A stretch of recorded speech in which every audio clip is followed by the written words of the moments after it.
प्यारे संतों, परम प्यार से बोलिए धन्यंकार जी। आशा करता हूँ कि आप स्वस्थ होंगे, सदगुरु की कृपा व गुणगान गा रहे होंगे।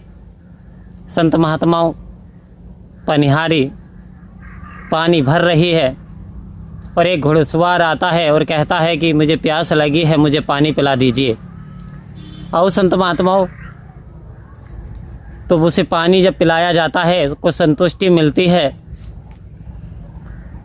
तो वो ये पूछता है कि आपकी उम्र क्या है। आओ संत महात्माओं, उस पनिहारन से जब उम्र पूछता है तो जो वो उम्र बताती है वो सुनकर के बड़ा आश्चर्य में पड़ जाता है, हैरत हो जाता है कि ये भी क्या उम्र है। पूछता है कि आपकी उम्र कितनी है, तो कहती है 5 वर्ष। संत महात्माओं बोला 5 वर्ष।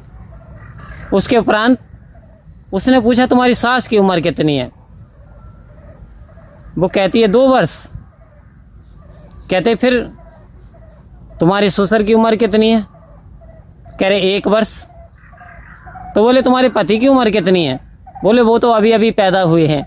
आओ संत महात्माओं, मुस्कुराने लगा, कह रहे कि माजरा क्या है ये भाई, कैसे 5 वर्ष हो जाएगी, आप तो 25 साल की नज़र आ रहे हैं, आप 5 वर्ष की उम्र बता रहे हैं। आओ संत महात्मा, पनिहारन ने बात बताई कि मुझे जो ईश्वर की जानकारी, ये जो ब्रह्म ज्ञान है, मुझे 5 साल ही हुए हैं जो मिला है, और मेरी सास को 3 साल हुआ है जो इस पार ब्रह्म परमात्मा की जानकारी मिली है, इसका ज्ञान हुआ है, और ससुर को 2 साल हुए हैं उन्हें जानकारी हुई है। इससे पहले तो हम समय बिता रहे थे, लेकिन उन्हें परमात्मा की जानकारी 2 साल हुए हैं, इसलिए उनकी उम्र 2 साल है। मुझे 5 साल हुए हैं तो मेरी उम्र 5 वर्ष है। और अभी अभी पैदा हुए का मतलब बोला पति अभी अभी पैदा हुए हैं, तो आपकी शादी कैसे हो गई। कह रहे पति के पैदा होने का मतलब अभी अभी बिल्कुल कुछ दिन ही पहले उन्होंने इस पार ब्रह्म परमात्मा की जानकारी हासिल की है।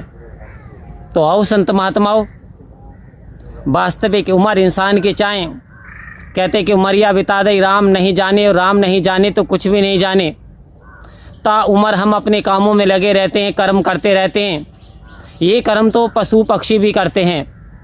पशु पक्षी भी अपने बच्चों की सुरक्षा करते हैं, पशु पक्षी भी अपने बच्चों को पालते हैं, पालन पोषण करते हैं। पशु पक्षी भी अपने बच्चों के लिए मकान यानी घोंसले का निर्माण करते हैं। पशु पक्षी भी अपने बच्चों से प्रेम करते हैं। तो फिर इंसान में और पशु पक्षी में फिर अंतर क्या है, क्या डिफरेंस है। आओ संत महात्माओं, अंतर केवल ब्रह्म ज्ञान का है। पशु पक्षी को इतनी जानकारी, इतना एहसास नहीं हो पाता, इतनी चेतनता नहीं हो पाती जो हर जानवर जो ब्रह्म ज्ञान को प्राप्त कर ले। कह रहे हैं ये मानुष की जन्म ही केवल ऐसा है कि मानुष जन्म अंत की सीढ़ी, फिसल गया तो उबारी गई, कहे अवतार करी कमाई 84 वाली सारी गई। कह रहे हैं जो तूने 84 लाख योनियाँ जो भुगती थी, 83,99,999 योनियों को भोगने के उपरांत परमात्मा ने मनुष्य को जो हीरा तन दिया यानी अंतिम साधन दिया। अब ये वो साधन है जैसे किसी नदी को पार करना हो तो नाव का सहारा लेना पड़ता, नाव में बैठ करके नदी को इंसान पार कर जाता है बड़ी आसानी और बड़ी सरलता से।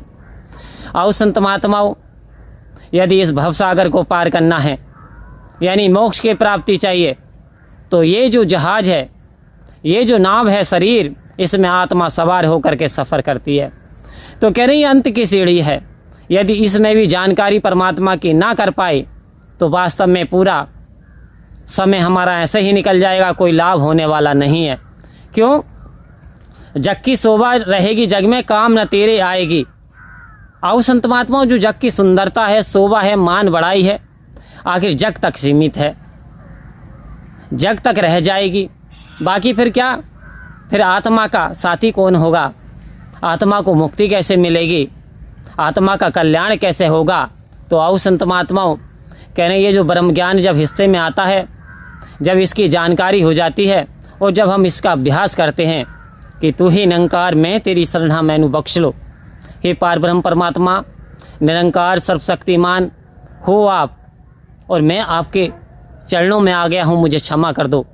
इस प्रकार का रियलाइजेशन, एहसास जब ये जीव आत्मा को हो जाता है और फिर ऐसी नज़र बन जाती है कि जिधर देखता हूँ उधर तू ही तू है और हर शय में जलवा तेरा हूबहू है। जब ब्रह्म ज्ञान इंसान पा लेता है तो फिर तो नज़र बदल जाती है, सोच बदल जाती है, गुरुमत वाली बात आ जाती है। आओ संत महात्माओं, यदि गुरुमत वाली बात हमारे जीवन में आ गई, यदि हमने गुरु की मति अपना ली, तो हर हाल में हमारा उद्धार हो जाने वाला है। क्यों? क्योंकि सत्संग वो गंगा है, इसमें जो नहाते हैं पापी से पापी भी पावन हो जाते हैं। आओ संत महात्माओं, सत्य की गंगा में स्नान दिल साध करो, भरपूर करो और धन्यवाद सतगुरु का भेजते रहो, क्योंकि खुशहाली या चंगी घड़ी सुहानी बीत रहेगी, जो आएगी सो चंगी। परम प्यार से बोलिए धन्यकार जी।